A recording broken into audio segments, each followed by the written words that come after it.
That's a fatty acid. Remember that from last term? Folks, I'm going to start by telling you the way we're going to break this down to release a load of energy is called, you ready? Beta oxidation.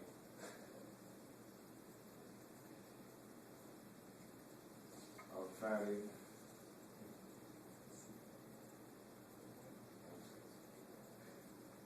I'm going to just do it, finish it, because it's so easy. It's so easy, right? Watch me. Starting from the carboxyl. Chemist named the carbons. First carbon is alpha, second is beta. You with me? Alpha, beta, gamma, delta, epsilon. And then this is now, listen, Scherz's way. One step, not the 7 that really occur. And so it comes, and it's going to break off this 2-carbon piece. You know what that is? That is called, you know it. Look, I'm just going to draw it here. CH2. See?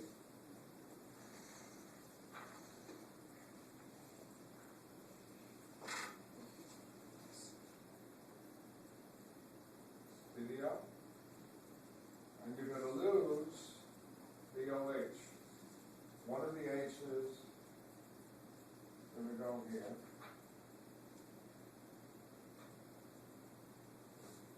You know what you're going to attack? You're going to lose the oxygen. You know what this is going to attach to? Look.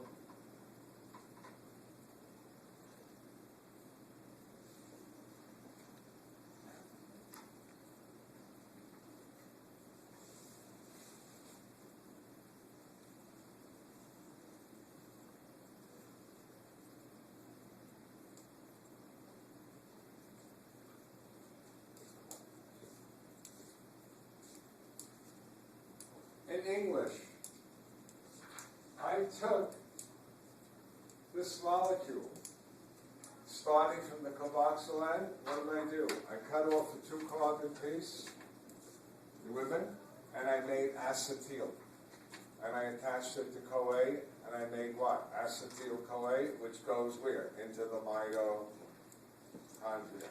Now, what I didn't show you is what happened to the other oxygen.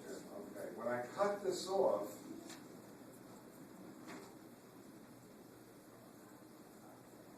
I'm now left with what? CH2? A whole bunch of reactions is going to change this carbon into this. Remember what you started with? And then you're going to do what? Cut this off and make what? Acetyl. You with me? And then you're going to make this what? COOH, and then cut this off. And then you're going to do it to this one. And so you're going to take what? The fatty acid, this is what all you got to know, and I'm going to snip off what? 2 carbon pieces from the carboxyl end, and make what? Acetyl-CoA, and put it into Krebs cycle. Why is it called beta oxidation? Because you're cutting at the 2nd carbon, right? Folks?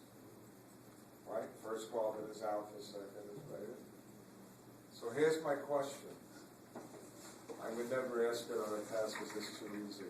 If I have a fatty acid 18 carbons long, how many acetyl-CoAs will I make?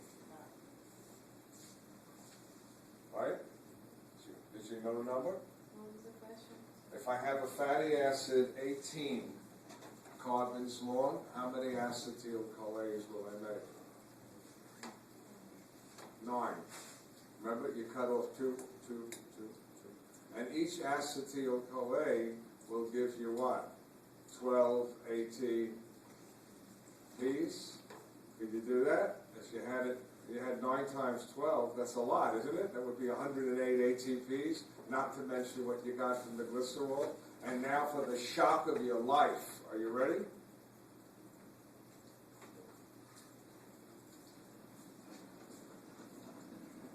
When I break this off, I also remove hydrogens, and look what I do. I turn NAD into NADH2, and I have also pick up 2 hydrogens by FAD, and I make FADH2.